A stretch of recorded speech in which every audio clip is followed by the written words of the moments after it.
There are several reasons why businesses fail, especially when the economies are not so friendly and the indices are not in our favor. But I just want us to consider some things, especially for cottage industries, small and medium scale industries, and even some serious organizations are really facing some challenges, and can't keep afloat at this point. But there are four basic things that I've considered which are very key for any organization that would want to go forward. Number one of such things is the people. I call them the four P's. The people. When you're considering starting off your business, the first thing to think about is who are those who are going to work with you? Who are your team members? What is their skill? And what is the requisition? What is the requirement for them to be in that position or in that office? Are they skilled? Are they trained? What is their knowledge gap? And how much of the industry do they know? And are they willing to own the business? Of course, the greatest challenge for entrepreneurs around here is being sure that the people whom they are working with or the people who are going to work in the system are intrapreneurs, those who will have the ownership spirit of the system or of the business. That's one of the challenges that people face. So the number one thing that people should consider when setting up a business is the people, the team. And in this case, what is your plan for training them?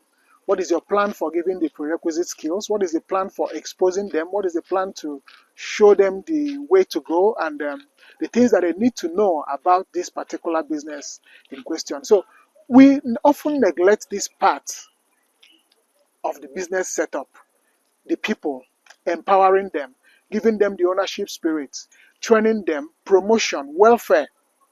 These are things that should be considered even before you start out. What cadre of people?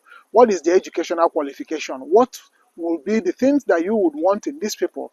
So if they do not have the prerequisite skills or the education that you need, are you willing to expose them, to train them on your own?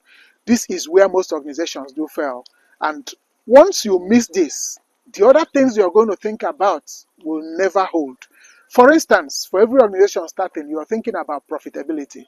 You want to satisfy the stakeholders, which includes your very person and all the people who are part of the profit sharing. Now, if you do not have the right people, the second P will be meaningless, which is the processing or the processes in your system.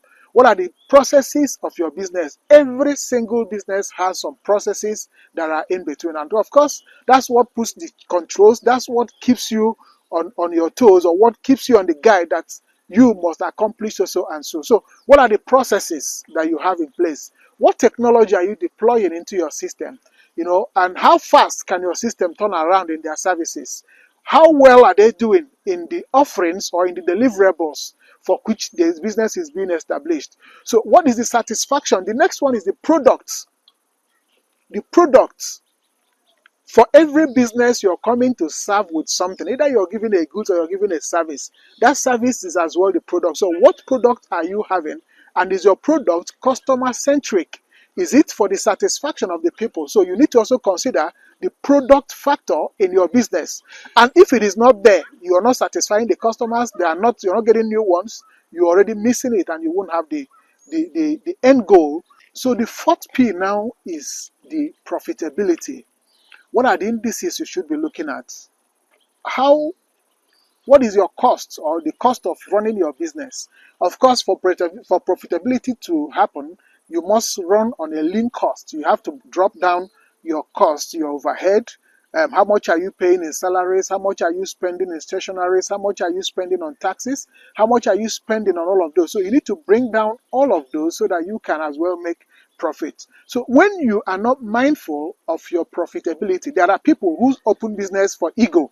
They open business because they just want to answer that I am the CEO, I am the MD, I am the one running this and I'm the one running that. But at the end of the day, the books are not speaking to your favor and are not meeting the objectives for which the organization or the company or the business is being set up for. So you need to really consider what are the expectations of the stakeholders. And of course, for every business venture, it is in Naira and Kobo, the net profit that is made that matters. So you need to check all of this. What is for established your corporate organizations, what is your earnings per share? What are the other indices or the ratios that are being considered for profitability? So you need to have your eyes on these balls and be sure that you have them in check so you can actually meet and satisfy your stakeholders. Of course, you're retaining your business, retaining your job when you have met all these 4 P's. I mentioned the people, the product, the processes, and of course the profitability. So these are things you should have your eyes on if you are an effective and efficient CEO or a business owner. I want to see you doing better than you're already doing. Thank you.